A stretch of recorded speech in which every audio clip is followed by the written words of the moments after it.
Okay, so I'm going to show you how to set up hip thrust on the Smith machine. It is my preferred way of doing hip thrust because the setup is so easy, and sometimes when you do the hip thrust with the bar and start adding bumper plates, and then you got to kind of like squeeze underneath the bar.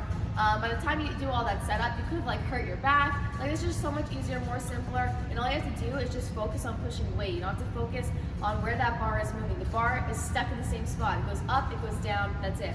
So what I do for the hip thrust here is I'm going to take the bar. Obviously I have to lower it, right, because I cannot hip thrust from the ground and reach this bar. So I'm going to bring it down pretty low, and what I'm going to do from here is, because with the hip thrust you need to have your back elevated, I'm going to take a bench.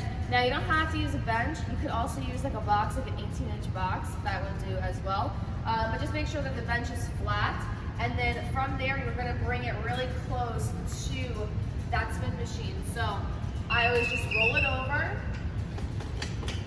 and don't worry, you're not going to get it right your first time. I've been to this gym for a very long time, so I kind of know the perfect sweet spot.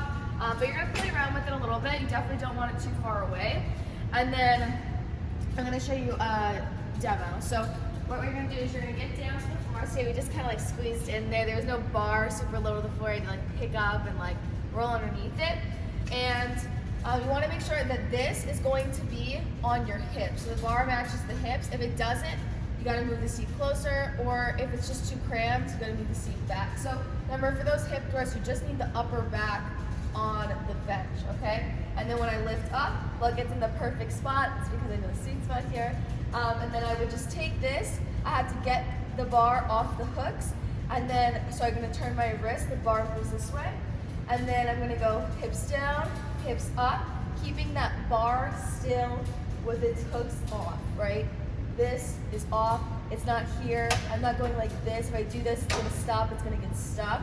So I'm keeping it out, so I'm gonna push a little bit of pressure that way so it doesn't move on me during my set. And then, again, still looking completely forward, hips up, hips down. And as you can see, I don't really have to do too much other than just move my hips. The bar is in the spot, it's all good.